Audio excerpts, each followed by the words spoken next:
La première chose à faire quand on règle un parallélisme, c'est-à-dire déjà la petite vis de réglage sous boîtier direction, le pincement des roues, etc., c'est de vérifier que son boîtier direction est en point milieu. Pourquoi? Parce que sur un boîtier direction, la bielle pendante qui est à l'intérieur, au niveau des dentures qui se prennent sur ce qu'on va dire le piston fermaillère, au point milieu, les dentures, il y a moins de jeu entre chaque dent.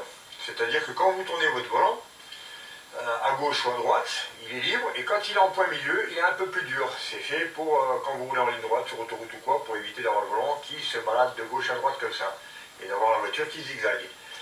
Donc, si votre point milieu, il est décalé à gauche ou à droite, si mettons là, il est décalé à droite, quand vous allez tourner à gauche, ça va être libre.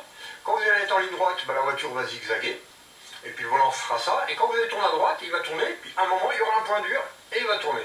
Donc la première chose à faire, c'est de trouver le point milieu. Donc là, je tourne mon volant à fond à droite, vous voyez la position qu'il a, et je tourne à fond à gauche. Donc, là, on remarque que le volant, on arrive à le tourner plus à droite. Ça veut dire que le volant, lui, n'est déjà pas en bonne position par rapport au point milieu. Ça veut dire que si je le mets en point milieu, mon volant, il sera comme ça. Donc il faut que je le démonte. Alors, retirer l'écrou central, ici. Voilà. Première chose. Ensuite, placer un arrache, un extracteur de volant, pour faire quelque chose de propre. Donc je m'en suis fabriqué un, c'est tout simple. Une petite plaque en acier, sur lesquelles viendront prendre deux vis.